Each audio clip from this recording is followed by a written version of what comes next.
Miss হবে না আপনার পছন্দের টিভি শো। দেখুন জি5 অ্যাপে একদম ফ্রি।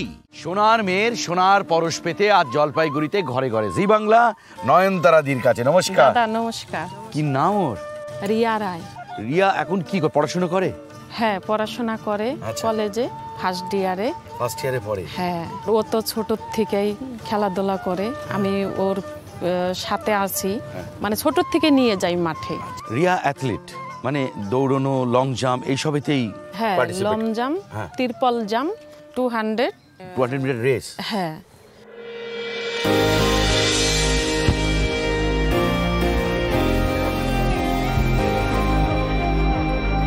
ওর তো 1.5 বছর বয়স থেকে আমি জানতে পারছি ও কানে শোনে না। কানে শুনতে পাচ্ছে না? হ্যাঁ, ও খালি শুধু চিনতো মা আর বাবা। যদি কেউ সান্ত্বনা দিত মানে ও শুনতে পেত না। আমি যদি কোলে নিতাম ও চুপ। ওর বাবা বাইকের কাজ করতো, তখন জানতে পারলো। তারপর সত্যি তো সব বাচ্চা উঠে যায়, এখন আমার বাচ্চা ওঠে না কেন? হ্যাঁ, সত্যি কানে শোনে না। তখন থেকে ডাক্তার দেখানো, তারপর বলছিল মেশিন লাগাইতে, তারপর অনেক টাকা। তখন তো আমাদের আর্থিক অবস্থা, তাও আবার রিস্ক আছে। মেশিন বসাবে, কানে শুনবে কিন্তু মাথা শ্যাম্পু করতে পারবে না, ওইটা জল ঢুকে গেলেই ও কিন্তু ব্রেনে জল ঢুকলেই মারা যাবে।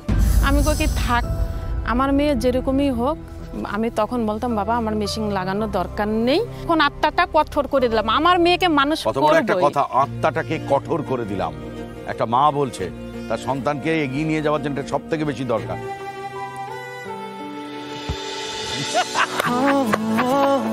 চলো তোমাদের বাড়ি। এখানে আসার পর এখানকার পরিবেশ কিনে ছিল? লক্ষ্মীবাবু কি করতেন তখন? গ্যারেজের কাজ করতো, মানে রাস্তার ধারে টেম্পোরারি একটা দোকান ছিল।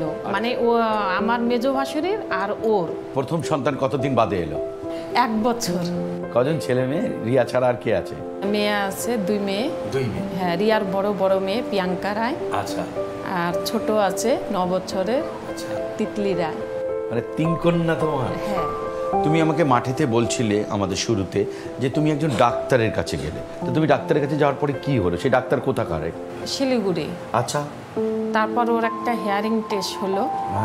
তারপর ডাক্তার বলল একে অপারেশন করতে হবে। আচ্ছা। চুলটা ফেলে ফুটা করতে হয়। আচ্ছা। ফুটা করে মানে বোতামের মতন ওটা লাগানো থাকবে। আচ্ছা। মানে এই কানে আর এই কান দিয়ে ওদের একটা পাইপের মতন ঢোকানো থাকবে কানে। হ্যাঁ, জয়েন করে কানে শোনার জন্য।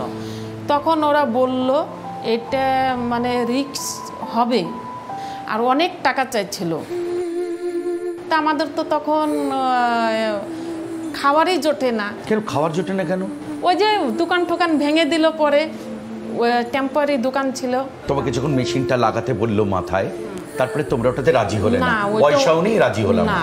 ওদের যে আলাদা সব ব্যবস্থা রয়েছে সেটা কি করে, কবে থেকে ঠিক হলো? ওদের মতন স্কুল আছে অলফিয়ার, মানে বিভিন্ন জায়গায় আছে। তখন 5 বছর বয়স, খেলে দেখি মেডেল নিয়ে আসে। আমি ভাবতাম কি ওকে চুরি করে নিয়ে আসে, তার অনেক মারছিলাম। তারপর পরের দিন আমি স্কুলে চলে গেছি। মানে ও মেডেল নিয়ে এসে তুমি ভাবছো চুরি করে নিয়ে এসেছে? হ্যাঁ, ওর ম্যাডামের ঘরে তো অনেক মেডেল, অনেক খেলার জিনিস। আমি যে ঠিক কানে শুনতে পারে না, কথা বলতে পারে না। প্রচন্ড খারাপ লাগলো গো। মানে ওর জন্য বোঝাতে পারে না বলে ওর পুরস্কারটাকেও মনে হচ্ছে তিরস্কারের জিনিস। জি5 ডাউনলোড করুন আর সব এপিসোড দেখুন একদম ফ্রি।